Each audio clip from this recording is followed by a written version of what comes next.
皇上，您快看，那是什么？慌什么？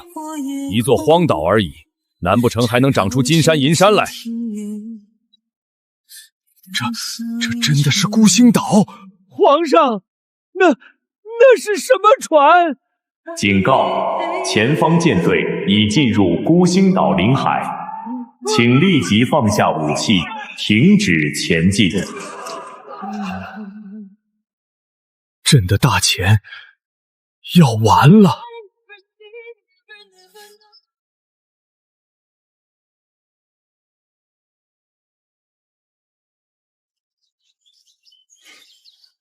护国公府众人接旨。奉天承运，皇帝诏曰：护国公陆振南勾结外敌，私通边军，念其祖上有开国之功，朕不忍诛其九族，特免死罪。即日起，陆氏全族一并流放孤星岛。这不可能！老爷镇守边关30年，怎么可能背叛大钱？别人穿越不是皇子就是世子，我倒好，刚穿越就被发配荒岛。皇上为何如此待我？陆老爷，咱家只是奉旨办事，你若有冤，到了孤星岛之后，慢慢向海风诉去吧。来人，全部带走！下去，都下去！完了，这下全完了！这地方连粮食都没有，我们怎么活呀？谁说这里活不下去？小少爷，您拿那怪虫做什么？怪虫？这可是肉！陆晨，你莫不是被吓傻了？这种海边怪物也敢吃，万一有毒怎么办？是啊，小少爷，这些东西长得张牙舞爪，一看就不是善物。一群土包子，居然连螃蟹都没见过。都别哭了，想活命的跟我走。今天我先教你们吃第一顿海鲜。娘，怪虫，好多怪虫！少爷小心，这怪虫会咬人！看见没有？抓这东西不能从前面抓，要按住贝壳。它咬我！它咬我！我刚才说了，从后面按它的贝壳，别伸手进去掏。这种贴在石头上的贝壳也能吃。那边水坑里的小鱼小虾同样能吃。男丁分成3队，第一队去捡干柴，越多越好。第二队在这片礁石区抓螃蟹，捡贝壳，但不要乱碰颜色鲜丽的东西，也别下深水。第3队跟我去林子边缘找淡水。没有水呀，没有水怎么活？海水又苦又咸，根本不能喝，我们恐怕撑不过3日。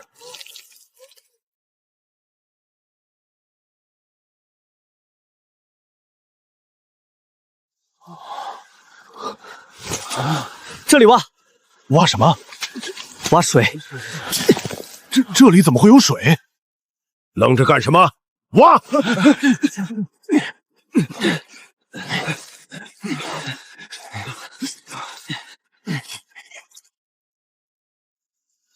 有水，真的有水！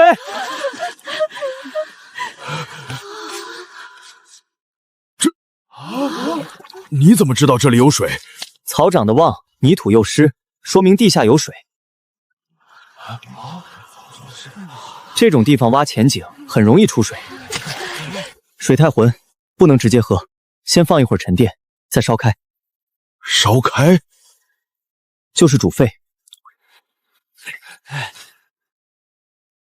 可我们没有锅啊！先凑合着用，总比喝生水强。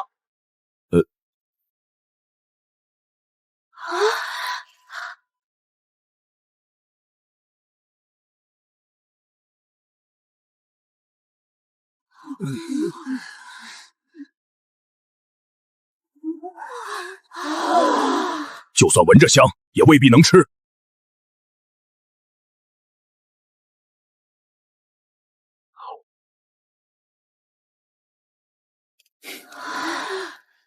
能吃。小少爷，能给小的尝一口吗？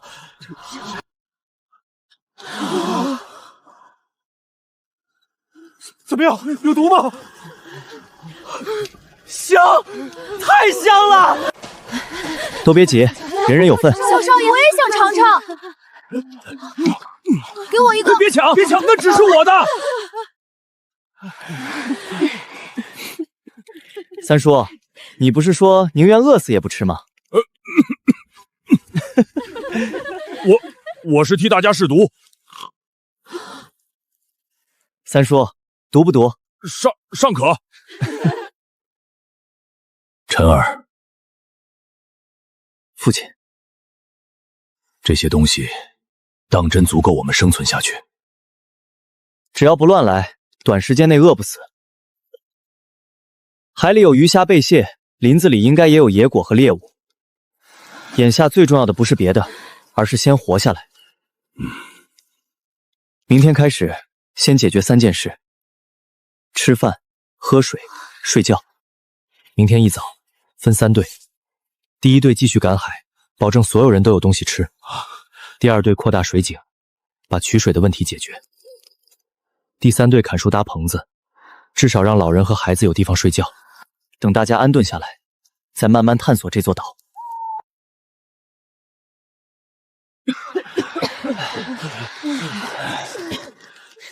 陈儿，父亲，今天必须先搭棚子，至少让女眷和孩子晚上能避风。你来安排。大哥，陈儿懂些杂书上的东西也就罢了，可搭建住所不是小事。若棚子塌了，砸上人怎么办？是啊，老爷，小少爷毕竟年纪轻。昨夜能找到吃食是他运气好，可建房子这种事儿还是要稳妥些。我们现在没有斧头，没有锯子，也没有铁钉，所以不盖房，只搭棚。棚子不用高，先挡风，再防雨。背后靠树林，前面面向海滩，中间留火塘。老人孩子住最里面，男丁轮流守夜。你说的简单，没有钉子，木头怎么固定？用藤条绑。藤条能结实到哪里去？三叔要是不信，可以自己搭一座。搭就搭。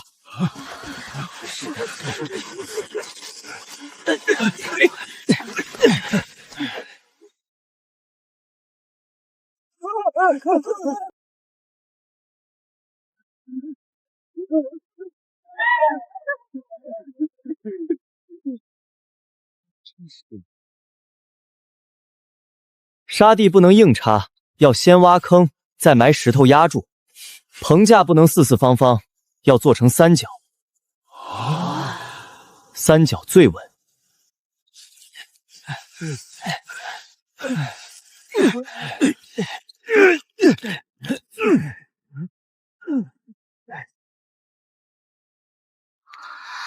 真的不倒，里面风小多了。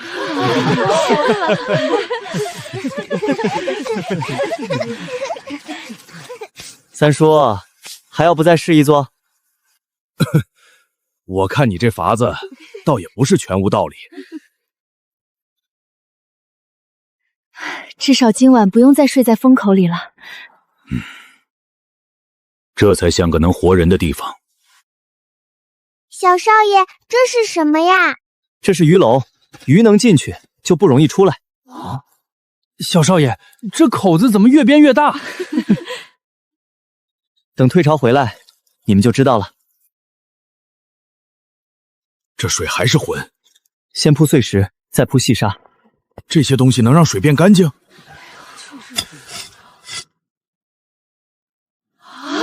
能变清，但还不能直接喝。真的清了。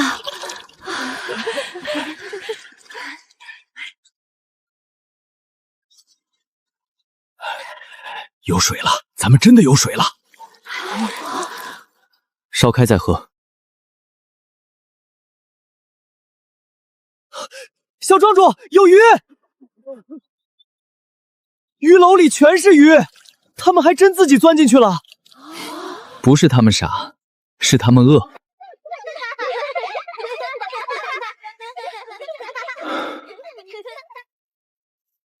陈儿，从明日起，营子里的事你来定。好。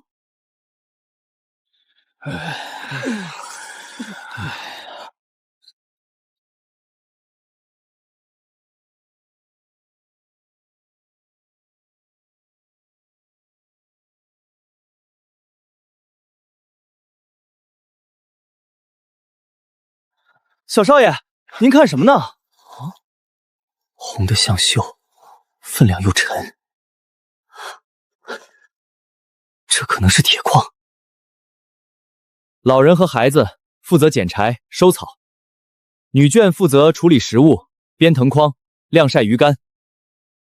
男独分成3队，一队赶海，一队砍木，第3队跟我进林子。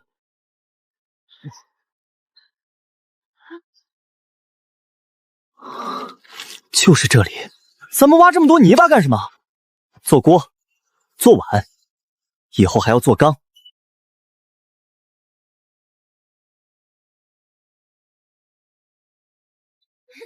少爷，这也太脏了。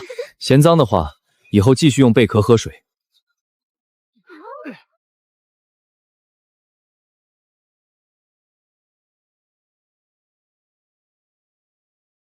哦，少爷真厉害，泥巴还能变碗。以后是不是不用拿贝壳喝汤了？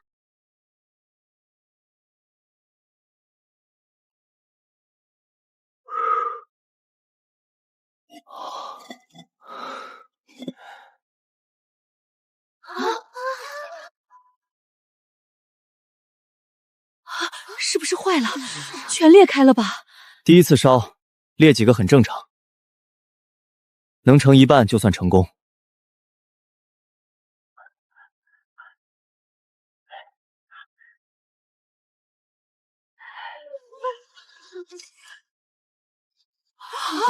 成了，真的成了！泥巴变成碗了！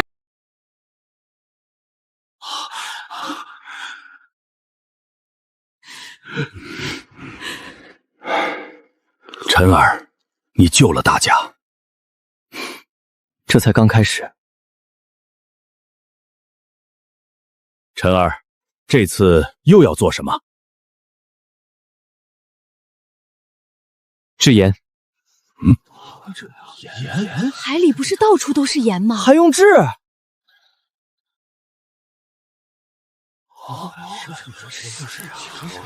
海水里确实有盐，但直接晒出来的海盐可不是你们平时吃的精盐。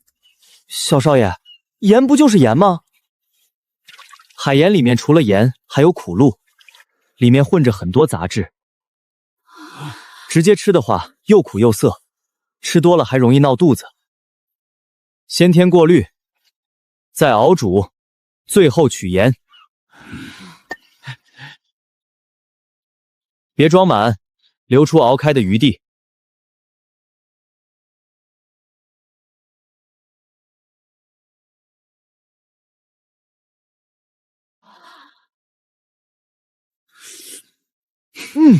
还是咸的，咸才对，杂味少了就行。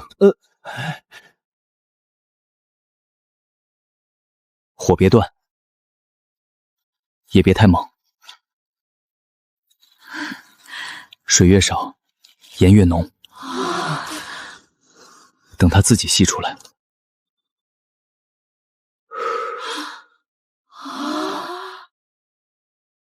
这还是盐？这才是真正能吃的盐。成了。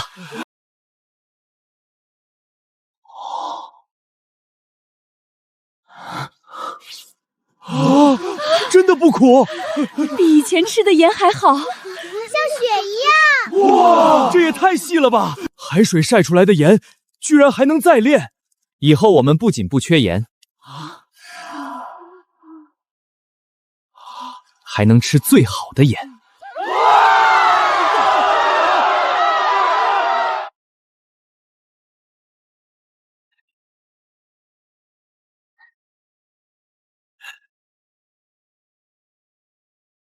陶器有了，细盐也有了，接下来才该真正开始建设这座属于我们的孤星岛。晨儿，你不会又要折腾什么新东西吧？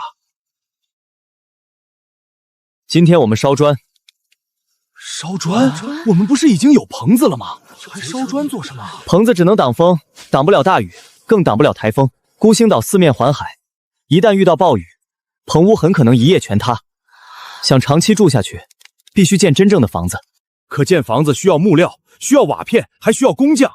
没有工匠就自己学，没有瓦片就自己烧，没有砖就从今天开始做。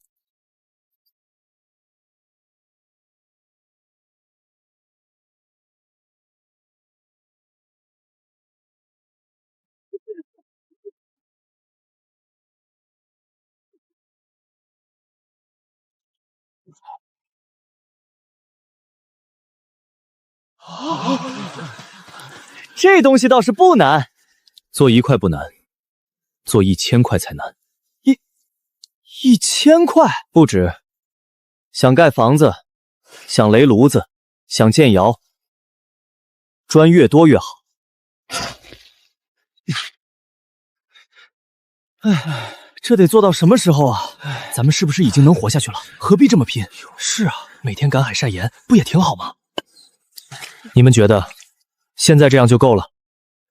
那艘送我们来的船走的时候带走了我们所有退路。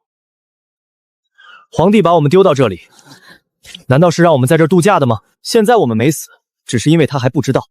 等他知道了呢，我们有盐、有鱼、有水，这些东西一旦传出去，就会有人来抢。到时候是靠棚子挡刀，还是靠藤筐挡箭？继续做，从今日起，谁敢偷懒，晚饭减半。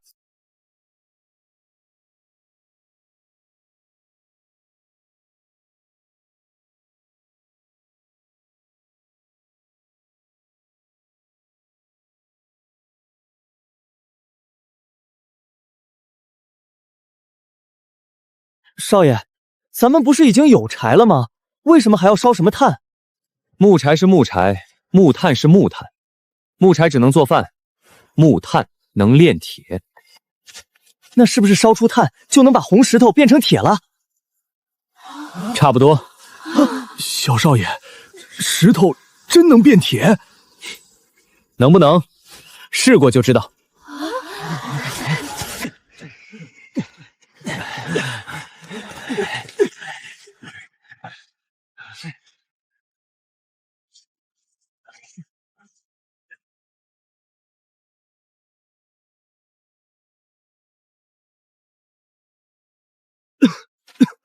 少爷，这不是把柴埋了烧吗？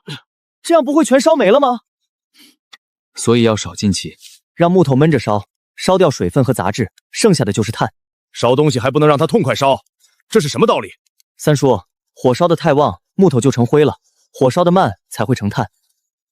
虽然听不懂，但感觉你又要成了。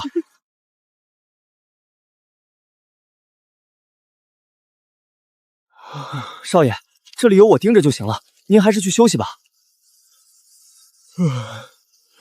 行，那我就先去睡了。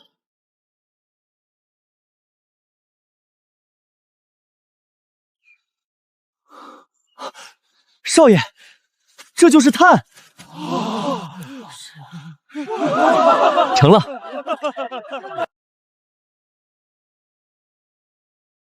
砖有了，炭也有了，接下来先烧砖。等红砖成了，我们就垒真正的炼铁炉。到时候红石头真能变成铁。如果运气好，能。那要是运气不好呢？那就炸炉。小少爷，炸炉是什么意思？意思就是离炉子远点儿。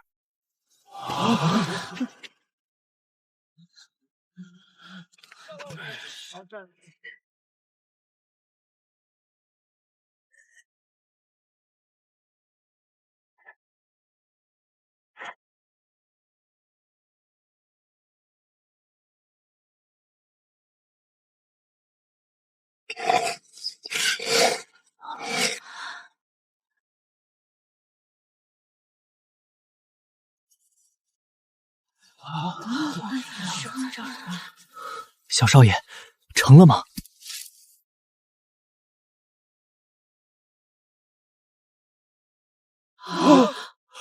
成了，真的成了！泥巴真能变成砖，这东西比木头结实多了。以后咱们是不是能盖房子了？能。陈儿，三叔以前是真小看你了。三叔，你小看我的地方还多着呢。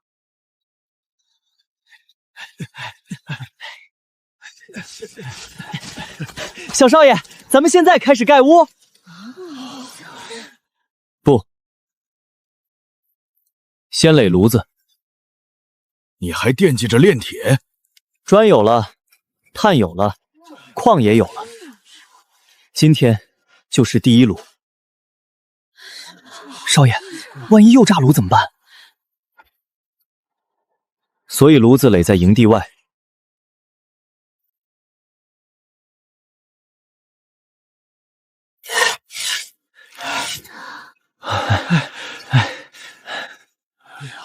火已经能烧柴了，还不够旺。做饭的火烧不化矿，要让石头里的铁出来，炉温必须足够高。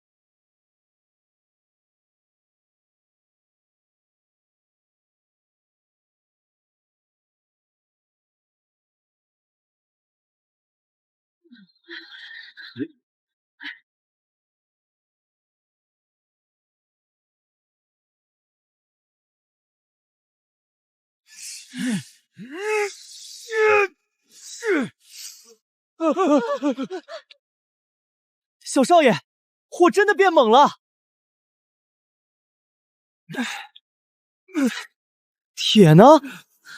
是不是失败了？陈儿，石头变铁这种事本就太难，成不了也正常。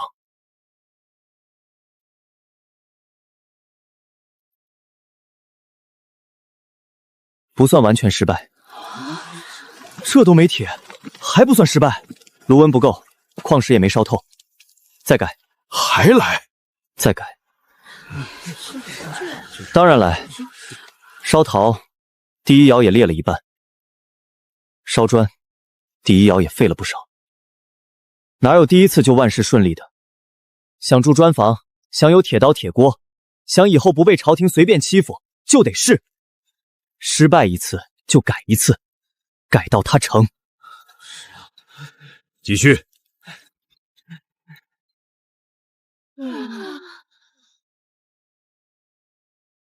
第三炉失败，改料。小少爷，这次一定能成吧？继续吹。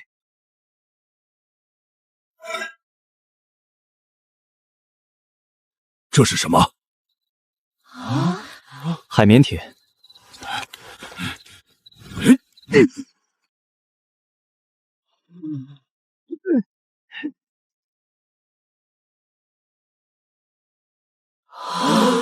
铁，真的是铁，真的是铁。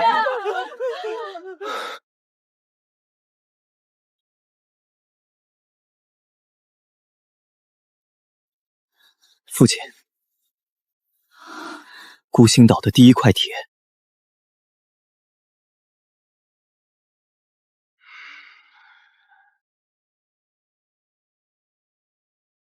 从今日起，臣儿之令便是我之令，谁敢违抗，家法处置。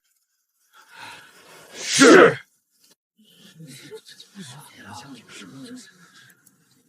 陈儿，你老实告诉三叔，你以前看的那些杂书到底是哪个神仙写的？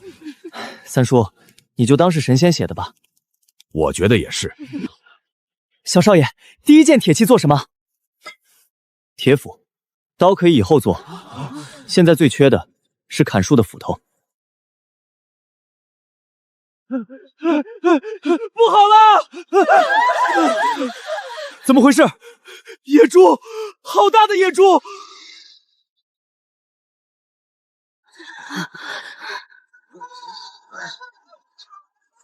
小少爷，这玩意儿能吃吗？能。但得先让他死。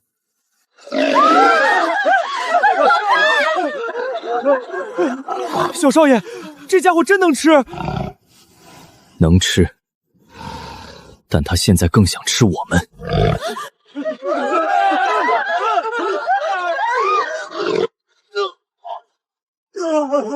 陆武，别靠近，先把他引开。陆七，带3个人把他往井坑那边引。你跑得快。小少爷，这种夸奖我不是很想要啊！畜生，看这边！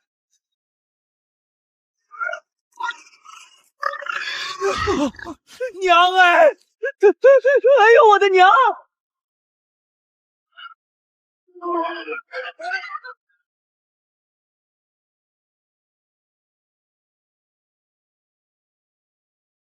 就是现在！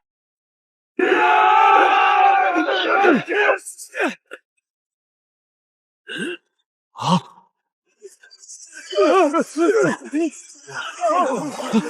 小少爷，刺不进去啊！让开！晨儿小心！啊！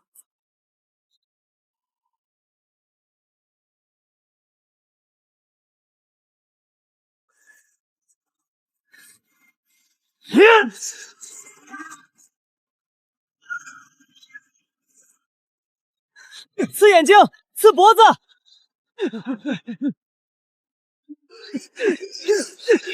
别站正面。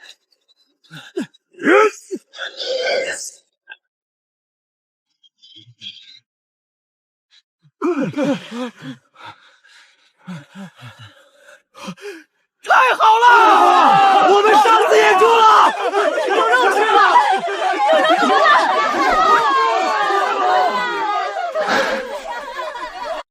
啊！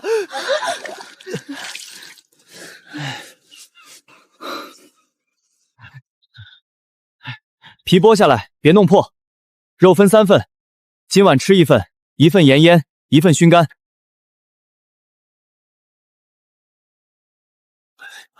骨头呢？熬汤。这次我没问错吧？三叔进步很大。少爷，我现在知道了。知道什么？第1件铁器造斧头，今天要是没有这斧头，拿刀都未必能砍死他。工具用对了地方，比武器更重要。而且这头野猪提醒了我们一件事。什么事？营地太不系安全，野猪能冲出来，狼和豹也能。晨儿，你打算怎么做？以营地为中心，先挖壕沟，壕沟外立木桩，木桩削尖，斜着埋，再用红砖垒内墙，先拦住野兽冲撞。所以你之前烧砖，不只是为了盖屋？房子只是第1步，墙、路、炉子、码头都需要砖。想在岛上活下去，我们不能只有营地，我们要有城。从今日起，所有人优先修墙，赶海队照旧保证吃食，其余男丁挖壕沟、立木桩，女眷和老人负责削藤绳、搬碎石、烧热水。砖房还没盖起来，大家晚上还睡棚子，现在先修墙，是否本末倒置？是啊，小少爷，围墙又不能睡人，如今最要紧的还是先盖房吧。昨夜若不是那头野猪白天冲出来，而是半夜冲进棚屋，你们觉得会死多少人？房子塌了还能重盖，人死了就没了。听晨儿的，先修墙。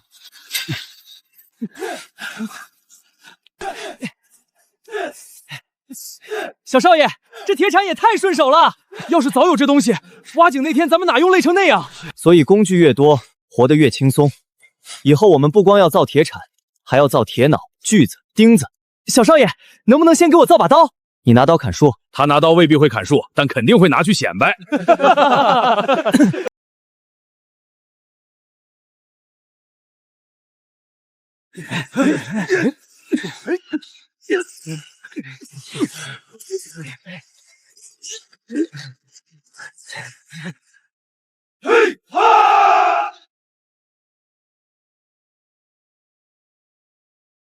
能挡住野猪第一波冲击。这下晚上总算能睡个安分觉了。还不够，木桩怕火怕潮，也挡不住人。外面是木墙，里面还要垒砖墙。还要垒砖墙？壕沟、木桩、砖墙、哨塔，一个都不能少。怎么了？又有野兽？不是野兽，是人。什么人？陆明和陆宽不见了。什么时候不见的？中午之后就没看见人。我们刚才去礁石那边找鱼龙，发现少了一捆藤绳，还有几根木头。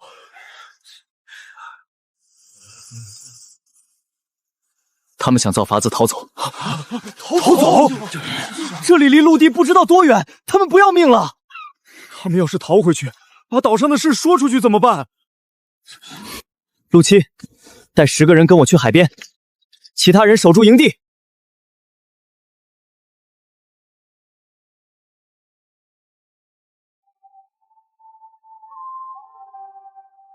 救命！救我们！我们不走了，快救救我们！这两个蠢货！少爷，怎么办？不能直接下水，那边有暗流，下去一个卷走一个。把最长的藤绳接起来，绑石头，往他们前面跑，跑！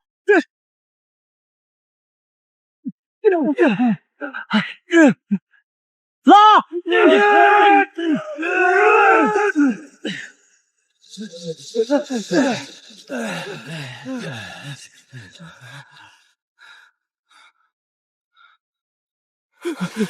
小少爷，我们错了，我们只是想回去报信，让组里救部来救我们。报信？你们连海流都不懂，连方向都分不清，拿什么回去？靠这几根木头？我们就是不想一辈子困一死在这里。想离开可以，想离开可以。等我们有了真正的船，有了能认路的人，有了足够的食物和武器，我亲自带你们离开。但在那之前，谁敢私自出海，就是拿全营业人的命开玩笑。陈儿说的对，若人人都擅自行动，孤星岛迟早大乱。从今天起，孤星岛立第1条规矩：未经允许，任何人不得私自出营，不得私自出海，违者鞭打10下。你今日做得很对，父亲，我不是不想走，我比任何人都想回去，但不是像他们那样把命交给浪。那你想怎么回去？造船，造一艘谁也拦不住的船。等我们再回大前的时候，不是逃回去，而是开回去。幕墙继续加固，壕沟继续往外挖，砖窑不停。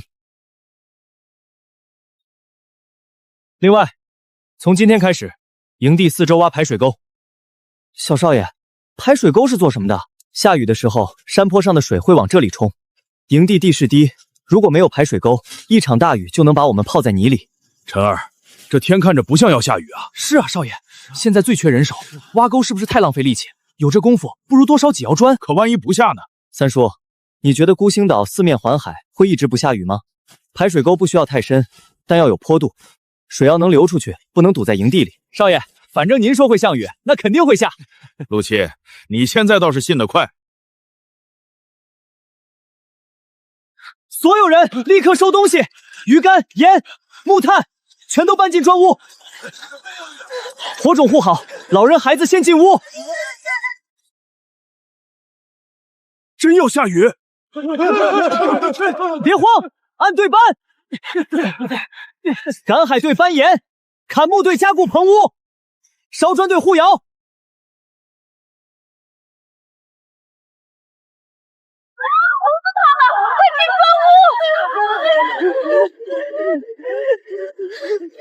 若是没有这屋子，今晚怕是要出大事。少爷，水真流走了，别看了，把堵住的地方挖开。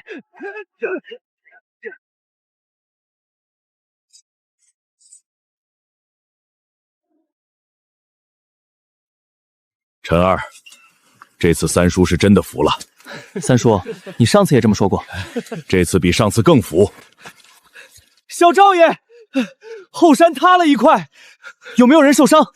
没有，但塌出来一些怪石头，黑的，烧起来还有味儿。黑石头。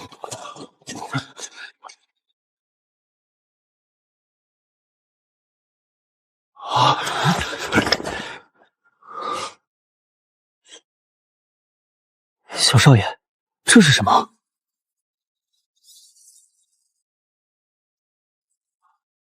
不沉啊，不是呀！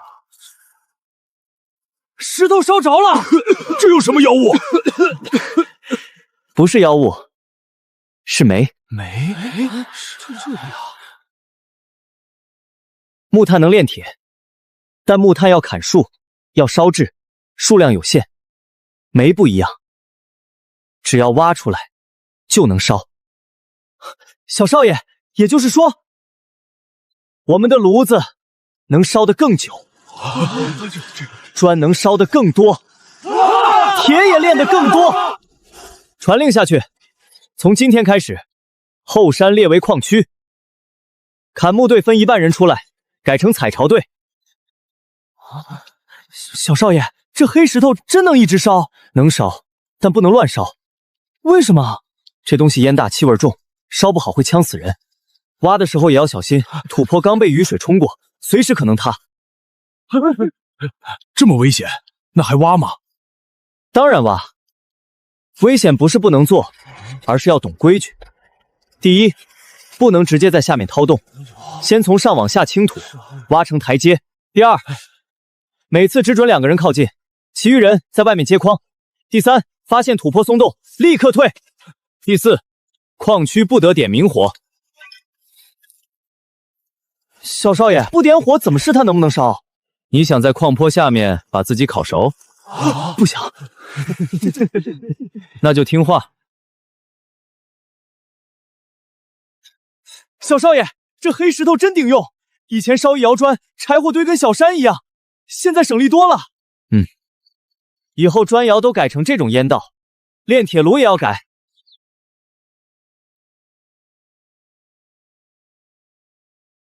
小少爷，这也能吃？不能吃。那留着做什么？烧石灰。贝壳还能烧成石灰？三叔，我不说了，你烧。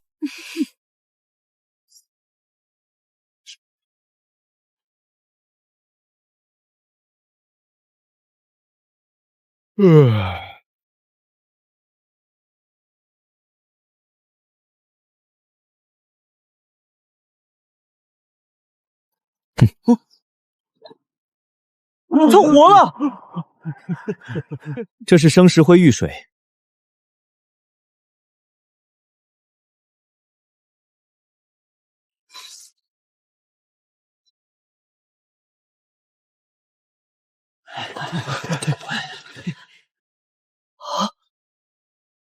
小少爷，这小东西比藤条好用多了。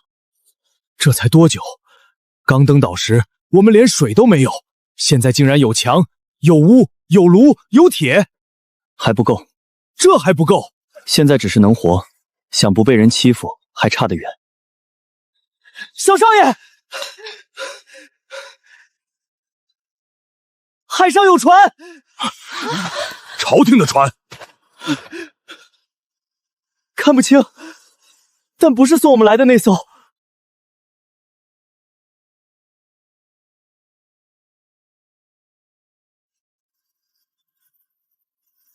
小少爷，怎么办？所有人进墙，灭掉明火，武器拿出来。看出是什么船了吗？暂时看不清。会不会是朝廷派来查看我们死没死的？若是朝廷，不会只来这么小一艘船。那是什么人？海匪。不能让他们看到营地真正的样子，把砖窑和炼铁炉的火全灭了。煤堆盖起来，细盐铁器全部搬进砖屋。女人孩子藏到内墙后面，男丁换破衣服，手里只拿木棍，不要露铁器。小少爷，海匪都来了，咱们还藏铁器？让他们觉得我们弱，他们才敢靠岸。靠岸之后呢？靠岸之后，就别让他们走了。陈儿，我怎么觉得咱们不像护国公府的人，倒像一窝难民？越像越好。哟，还真有人！老大看样子一群被流放的倒霉鬼，哈哈，今日运气不错。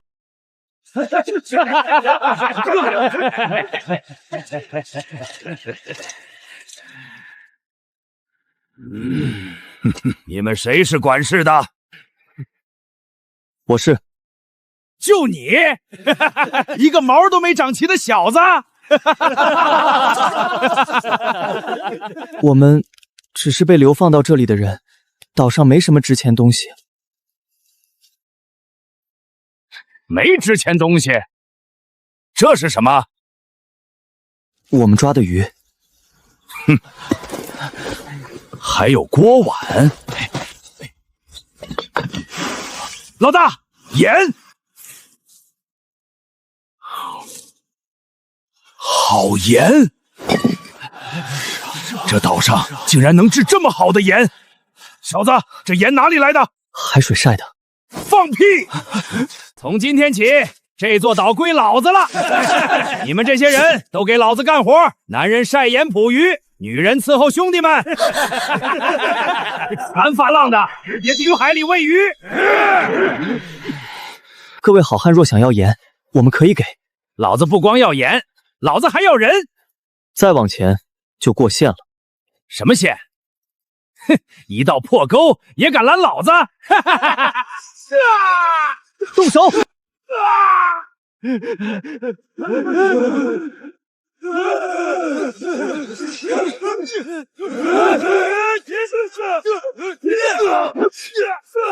让你们抢盐！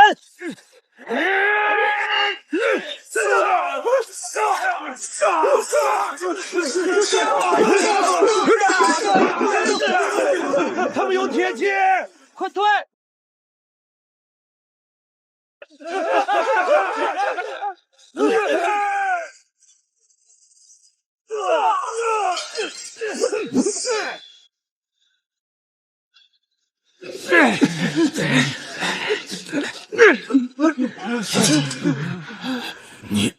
你们到底是什么人？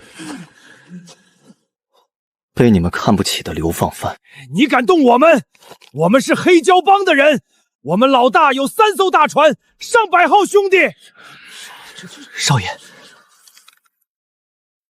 很好，正愁没人送船来。你什么意思？把所有海匪绑起来，伤重的止血，死了的埋掉。另外，派人上船清点东西。从现在开始，那艘船归我们了。黑胶帮若真有100余人，迟早会找来。那就更要快，修墙、造锚、炼铁，还要改船。改船？这艘船太破，跑不远，也打不了仗，但它能让我们学会造船。黑胶帮以为他们丢了一艘船，可他们不知道，他们送来的是孤星岛第1支舰队的种子。小少爷，这船以后真归咱们了。不然呢？还给海匪？那不能。陈儿，船虽然到手了，可这也意味着黑胶帮迟早会找来，所以我们要赶在他们来之前，把这艘船拆明白。拆？小少爷，好不容易抢来的船，您要拆了？不拆，怎么知道他怎么造的？可咱们如今就这1艘船，万一拆坏了怎么办？他本来也跑不远，船底有裂缝，帆舌老化，舵也不稳。你看这里都有问题。真拿他出海，遇到风浪就完了。你打算怎么处理？先清点船上物资，再审海匪，最后把船上能用的东西全拆下来，木料、铁钉、毡布、绳索、舵、锚，一个都不能浪费。黑胶帮有多少船？小子，怕了？问你什么答什么。谁愿意说今晚有饭吃？谁说的详细，伤口给药。谁不说，就饿着。我说，老鼠，老子都快死了，还管什么帮主？黑胶帮一共有3艘大船，5艘小船。帮主叫黑胶，手底下大概150多人。他们平日停在黑风礁，那地方离这里不算太远，顺风2日能到。2日航程，若他们发现这艘船没回去，很快就会派人来找。他们多久会发现？我们这次出来是找淡水和能抢的渔船，约定5日后回黑风妖。5日？那我们岂不是只剩几天？若5日没回，他们就会派人找。5天够做很多事。你们船上谁懂修船？他叫胡老四，以前是船匠，后来欠了债，才被抓上船。小少爷饶命，小的不是自愿当海匪的，我会修船，我会补船，我还能看图。你会造船吗？小船会，大船，小的只参与过修，不敢说会造。够了，小的愿意给少爷效劳，只求少爷饶命。陈儿，海匪的话不能全信。我知道。从今天起，你归船务队。若老实干活，有饭吃，有伤药。若敢耍心思，我不杀你，我会把你吊在海边，让你自己看着潮水涨上来。小的不敢。少爷，您这法子吓人多了。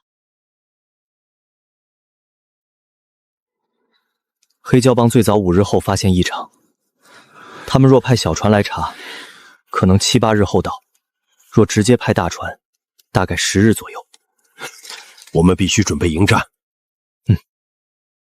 第一，围墙加高；第二，壕沟加深；第三，打造铁矛和弩箭。弩箭？他们从海上来，靠岸之前，我们必须有远程武器。若能造弩，守岸就容易多了。第四，建船渡。船渡是什么？就是修船造船的地方。从今天起，海边划出一块地，用木桩和石头围起来。胡老四负责讲船体结构，陆七带人记录。我记录？小少爷，我宁愿去推风囊，也不想画这些。以后你想出海，就得看懂船。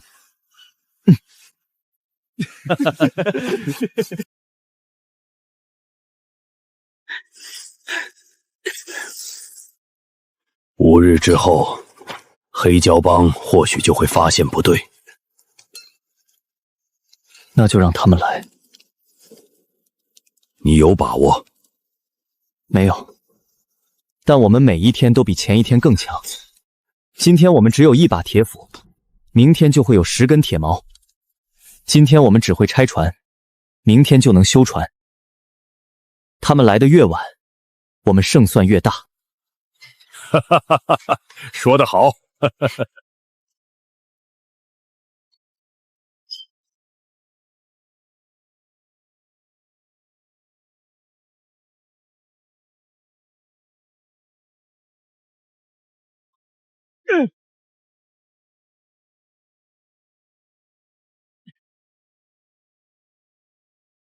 有船，东南方向有船。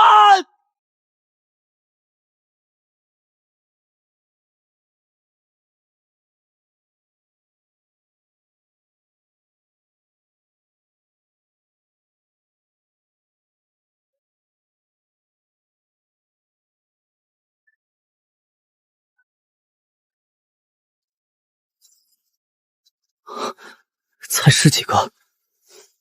这是探船，后面一定还有大船。先吃掉它。按计划来。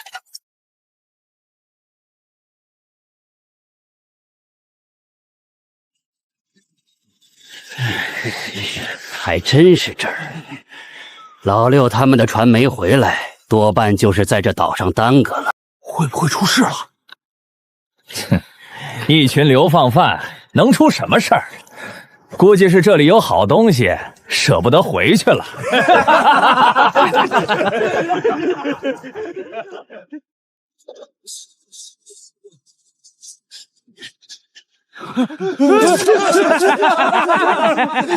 看见没有，一群软脚虾！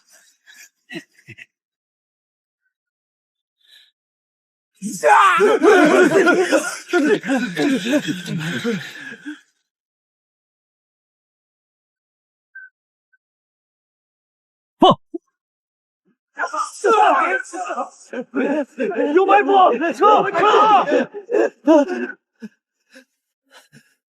再走一步，射你喉咙。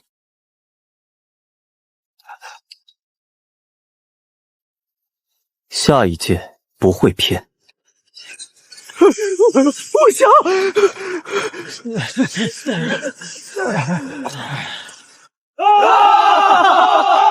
又一艘船，小少爷，这算不算黑胶帮又给咱们送东西来了？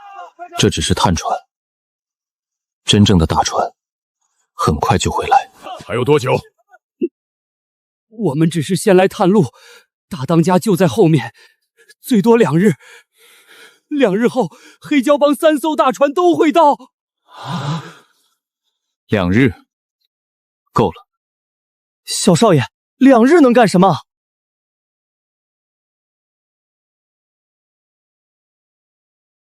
把船拖进浅滩，拆帆、卸锚、取油。另外，把所有粗盐、鱼油、木炭粉都搬出来。陈儿，你又要做什么？做一份大礼。等黑胶帮来了，就送他们上天。陈儿，咱们现在加起来能打的人也不过几十个，就算有弩有枪，也未必挡不住3艘大船啊！挡不住也得挡，当然要挡，但不能傻挡。黑胶帮从东南方向来，想靠岸，只有2处地方，一处是礁石滩，船容易搁浅；一处是这片浅湾。他们若想大量上岸，必走浅湾，所以我们不在岸上等他们。不在岸上，那在哪里？在水里。把昨天缴获的小船拖过去，船舱里塞干柴、鱼油、木炭粉、粗盐袋，外面浇鱼油，再用藤绳固定方向。少爷，您是要烧船？火船啊！拿船去撞他们？不是撞，是让他们乱。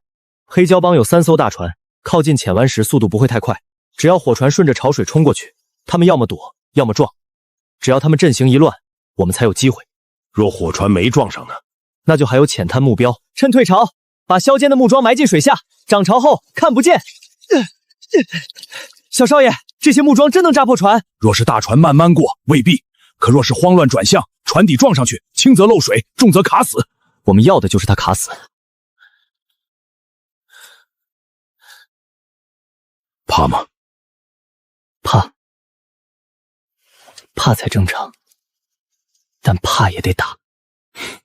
像我儿子。船，3艘大船！老六那废物竟然会栽在这种地方！大当家，岛上好像有墙。哼，有点意思。靠岸！男的杀一半，剩下的抓起来干活，女人和盐全带走。小少爷，再不放，他们就靠岸了。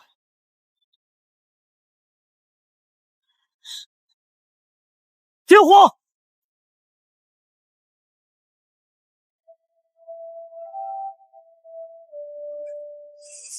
坐船，快转舵！蠢货，别让他靠近！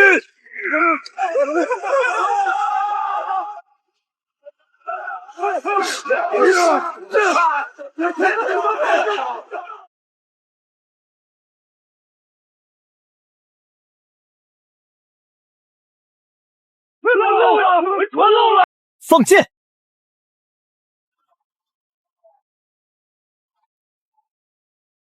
射舵手！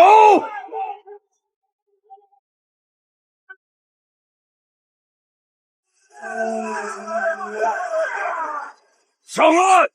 给老子杀上去！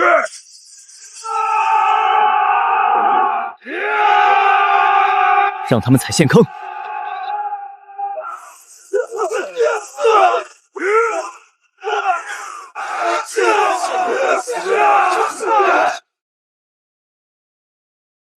擒贼先擒王。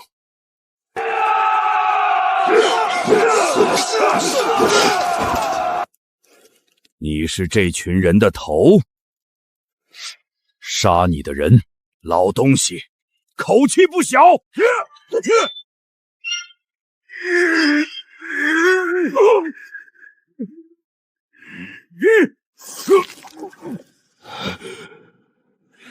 死！当家死了！黑蛟已死，放下兵器者不杀，顽抗者杀无赦。强者不杀！